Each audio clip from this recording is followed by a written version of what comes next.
Good morning, Georgiana. Welcome to our Take 5 this morning. I hope that you're having a beautiful start to your day. I'm super excited this morning because we begin the first day of our new church-wide devotional. So I hope you've had a copy. If you don't, this will be a stimulus. You can come back and look at it as you get started with your own. So it is the best of the prophets, and part of the reason that we did the prophets is that it has been my experience that a lot of people just are intimidated by the Old Testament. How do I know the difference between Zephaniah and Zechariah? All those kind of things. And we talk about the prophets of old, and you're wondering who these crazy old guys were and all this kind of stuff. So we thought we would just kind of systematically go through all the prophets and just kind of pull some of the more powerful verses and statements out. So before I do anything else, I want to say thank you to Diana, who did just such a beautiful job. This is an amazing gift to us, and she was the mastermind behind all of it as she pieced it together and used technology. We've got barcodes, we got the whole 9 yards. So it's intended to be a time of reflection for you. So let's jump in. So the first, bunch of time, most of the first bulk of the book is Isaiah. So the reason that there's so much Isaiah is he is the greatest amount of messianic prophecies throughout the Old Testament.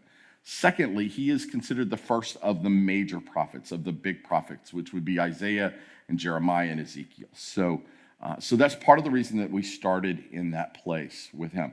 So let me just give you a little backdrop about Isaiah. Isaiah writes between the later 8th century BCE and the last part of 6th century BCE. And you're thinking, wow, he lived a long time. So what we know is Isaiah and his disciples are who craft this book over the course of 4 different kings as the northern kingdom of Israel was coming apart at the seams, right? So it's just before the fall of the northern kingdom.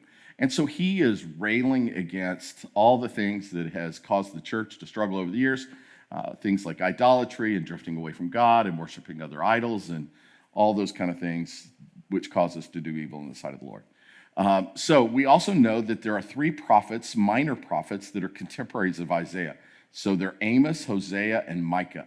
So these are called social prophets, right? So their whole thing is to come alongside the major prophet and then talk about social justice issues, the things that where mankind has struggled and fallen apart. So this is kind of the backdrop. So if you think about Isaiah is in 3 parts. So there is first Isaiah, which is the first 36 chapters. First 39 chapters. And then after that, there's Deutero-Isaiah that goes from 40 to 55. And then there's Trito-Isaiah, which goes from 55 to 65. So 3 different sections of Isaiah, and we'll be pulling passages from all of them. Right, so this morning's passage comes literally in the beginning. You heard me preach it during Vision Sunday, so I don't want to beat that too much, but it says this: "Then I heard the voice of the Lord saying, 'Whom shall I send, and who will go for us?' And I said, 'Here I am, send me,'" Isaiah 6:8. So part of what I said this past Sunday is that we all need to have a send me spirit, right? That part of what's happened in the North American churches has become really passive as it relates to understanding our personal responsibility to answer the call of God. That when God saves you, he calls you.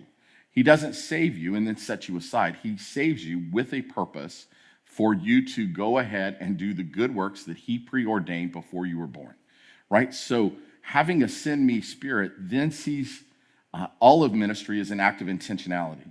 Like I get up in the morning and I intentionally look for where God needs me to jump in. One of the things we've done at Georgiana is try to keep things before us all the time where we have needs, that we feel like as a body, it's all of our responsibility to be the church, right? So we just then everybody has different gifts and different seasons to mix in when you can serve and what you do. So part of a send me spirit, again, is to be prepared so when those opportunities come before us as a church, or maybe an opportunity comes before you individually, that you seize it, that you jump in, that you don't wait.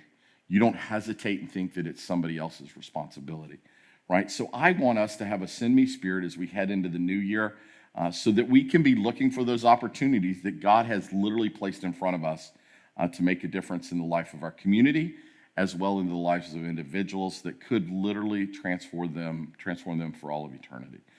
So church, I hope you're excited about this devotion as we begin our time together.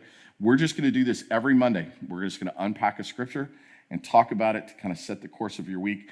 And then this combined with your own personal reflection as you go through and journal your thoughts and your feelings and your prayers will be a perfect, hopefully, collaboration. I love you. I can't wait to see you either this Sunday or next Monday morning as we get together again. Have a great day.